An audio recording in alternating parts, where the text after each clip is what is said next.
Assalamualaikum warahmatullahi wabarakatuh. Alhamdulillahi wa syukurulillahi wassalatu wassalamu ala rasulillahi wa ala alihi wa sahbihi wa mawalah amma ba'du. Para pemirsa kaum muslimin rahimakumullah, di antara salah satu warna-warni kehidupan ini yaitu terkait dengan dinamika pernikahan. Mungkin di antara kita atau sebagian di antara kita, terutama kaum perempuan, ada yang menjalani kehidupan pernikahannya tidak hanya satu kali saja.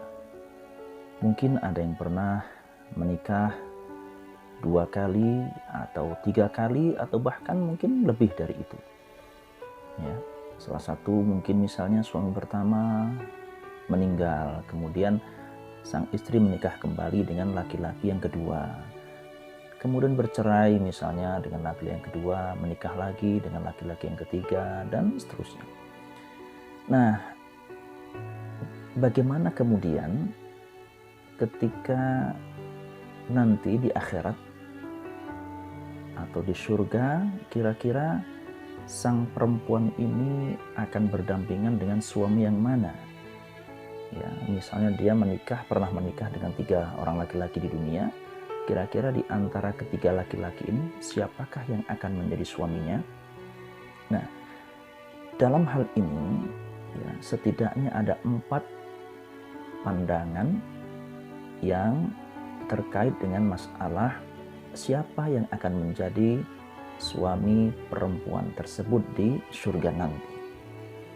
Pandangan yang pertama ini pernah disampaikan oleh Syekh Abdul Wahab Asy-Sya'rani dalam kitab Mukhtasar Tazkirah Al-Qurtubi. Beliau pernah menyampaikan bahwa yang akan menjadi suami dari perempuan ini adalah laki-laki yang pertama menikahinya. Beliau Imam Asy-Sya'rani mengutip sebuah kisah yang disampaikan oleh Abu Bakar As-Siddiq ketika putri beliau bernama Asma itu merasa galau akibat perilaku suaminya, yaitu Zubair bin Awam, yang cenderung temperamental. Jadi sahabat Zubair ini seorang laki-laki yang soleh sebenarnya, tetapi memang punya watak yang agak temperamental ya, lebih mudah emosi dan terpancing kemarahannya. Saat itu Asma pernah curhat dengan sang ayah. Kemudian Sayyidina Abu Bakar memberikan nasihat kepada Asma agar Asma bersabar atas sikap dan perilaku sang suami, karena sang suami ini pada dasarnya adalah seorang laki-laki yang soleh dan ia yang kelak akan menjadi suaminya di surga. Pendapat ini adalah pendapat yang pertama. Lalu pendapat yang kedua, istri yang menikah beberapa kali, maka ia akan memilih seorang laki-laki yang terakhir. Ini adalah seorang laki-laki yang terakhir yang menjadi suaminya. Nah, pendapat ini didasarkan pada sebuah kisah yang juga sangat terkenal, yaitu Ummu Darda. Ketika menjadi janda, beliau pernah dilamar ingin dinikahi oleh Muawiyah.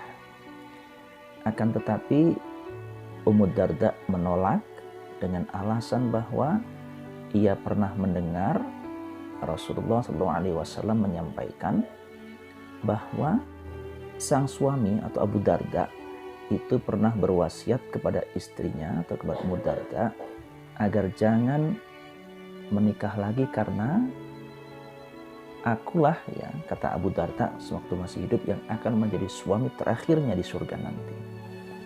Nah, dari pandangan ini kemudian diambillah sebuah pendapat bahwa yang akan menjadi suami dari seorang istri yang pernah menikah beberapa kali di dunia, maka suami terakhirlah yang akan menjadi suaminya kelak. Lalu pendapat yang ketiga ini disampaikan bahwa seorang istri atau seorang perempuan ketika pernah menikah dengan 2 atau 3 orang laki-laki di dunia, maka ia dipersilahkan untuk memilih ya di antara ketiga laki-laki itu. Ya, diserahkan saja.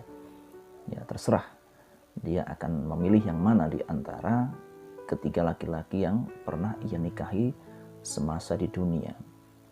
Nah, kemudian pendapat yang terakhir adalah seorang istri yang ketika di dunia sempat menikah dengan beberapa orang laki-laki, maka ia akan didampingi oleh suami yang terbaik akhlaknya. Nah, ini juga disampaikan oleh Imam Asy'arani. Beliau mengutip sebuah kisah dari Ummu Habibah.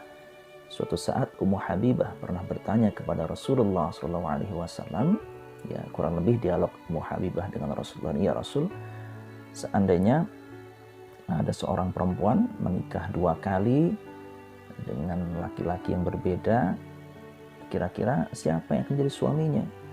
Lalu jawab Rasulullah, ketika ada seorang perempuan pernah menikah dengan 2 orang laki-laki yang berbeda, kedua laki-laki ini nanti akan dikumpulkan bersama-sama di surga. Lalu kemudian yang paling terbaik akhlaknya itulah yang akan menjadi suami perempuan itu. Yang dimaksud dengan yang terbaik akhlaknya di sini adalah yang terbaik perlakuan seorang suami terhadap istrinya sewaktu di dunia. Nah, oleh karenanya kalau saya secara pribadi lebih cenderung untuk memilih pendapat yang keempat ini.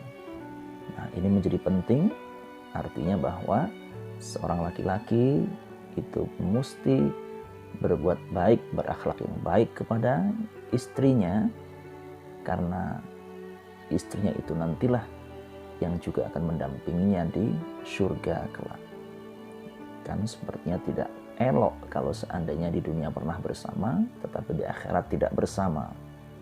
Padahal rata-rata ketika awal-awal menikah, janji pasangan ini baik di dunia sampai di akhirat akan menjadi pasangan yang abadi. Nah, mudah-mudahan dengan adanya keempat pandangan ini kita menjadi lebih mengerti dengan siapa nanti seorang perempuan yang di dunia pernah menikah beberapa kali akan berdampingan dengan laki-laki yang mana. Ya, wallahu alam, kita tidak pernah tahu kesejatiannya, tetapi paling tidak keempat pandangan ini dapat memberikan pandangan ataupun gambaran kepada kita semuanya. Terima kasih dan mohon maaf. Wallahul muwaffiq ila aqwamit thoriq. Wassalamualaikum warahmatullahi wabarakatuh.